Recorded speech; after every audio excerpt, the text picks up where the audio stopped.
Mr. Turner. Mr. Chairman, thank you very much. Gentlemen, I want to thank you for being here today. Without your statements, there is a tremendous amount of information that we just wouldn't know. And certainly it's important that you're giving us this information, as we all have deep condolences for the families. As we look at the information that we've gotten today, we basically have two stand-down decisions that we've been able to discuss. One, the Foreign Emergency Support Team that Mr. Thompson has told us about, and Mr. Hicks, you told us of Colonel Gibson. Mr. Hicks, I'm a member of the House Armed Services Committee, and I'm very fascinated with the stand-down order to Colonel Gibson. As we pursue that, we want to know who gave Colonel Gibson the order and why.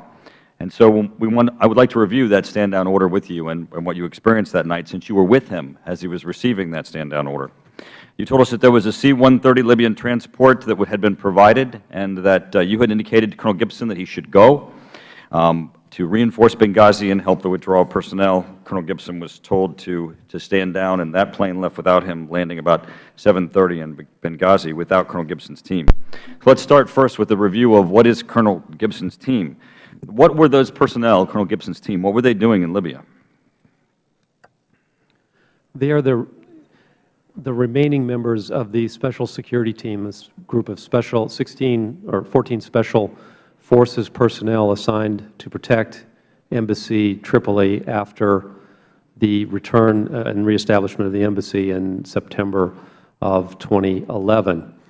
And on the 1st of August, the Secretary of Defense signed an order changing their status from being a security team to a training team and transferring their authority from the Chief of Mission, the Ambassador, to General Ham.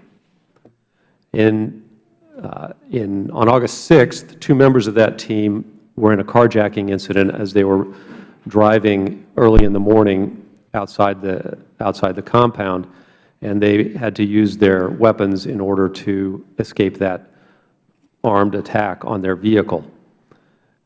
In light of that incident,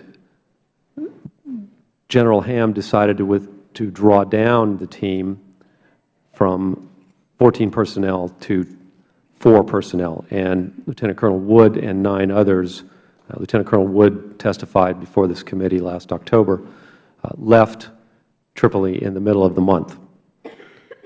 So the Lieutenant Colonel Gibson and the other 3 members of that team are the remainder of that group.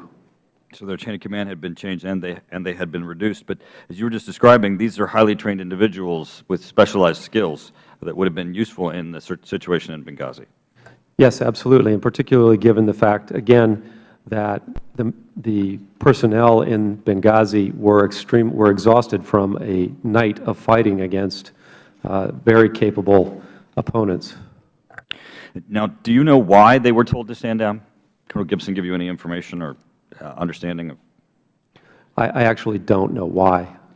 Is there any reason to believe that the situation in Benghazi was over? I mean, there were a number of series of attacks that you've described to us. Any reason to believe that that there was no longer any danger in Benghazi? No, it was every reason to continue to believe that our personnel were in danger. Mr. Hicks, Mr. Chase has given me an article that appeared in USA Today just this week, and just as early as last Monday, Major Robert Furman, a Pentagon spokesman, said that the military's account that was first issued weeks after the attack hasn't changed. There was never any kind of stand-down order to anybody. And that's a pretty broad statement, anybody. What's your reaction to the quote by Mr. Furman? I can only, again, repeat that Lieutenant Colonel Gibson said he was not to proceed to board the airplane. So your firsthand experience being on the site, standing next to Colonel Gibson, who was on his way on that C-130 transport and being told not to go, contradicts what Mr. Furman is saying on behalf of the Pentagon. Yes, sir. Mr. Hicks, did the embassy have a defense attaché on staff whose role it was to interface with the Defense Department? And did you ask him that evening, were there any resources coming from the U.S. military? And what was your reaction to his responses as the evening unfolded? My reaction was that, okay, we're on our own. We're going to have to try to pull this off with the resources that we have available. Were the Libyans surprised? I don't know, but I think they were. Thank you, Mr. Chairman. Thank you. Before we go to Mr. Connolly, just because most people in the audience, including on the dais, don't understand Chief of Mission authority, would you, as Chief of Mission, run us through who was under your Chief of Mission authority and who wasn't? In other words, who did you have command and control of? And we're talking about military assets, because I think a lot of folks up here are hearing two chains of command, and it would be helpful for you to explain it as a career State Department person quickly. All civilian personnel civilian USG personnel in Libya were under Chief of Mission authority, which was yours until we knew that he was dead, and then that passed to me.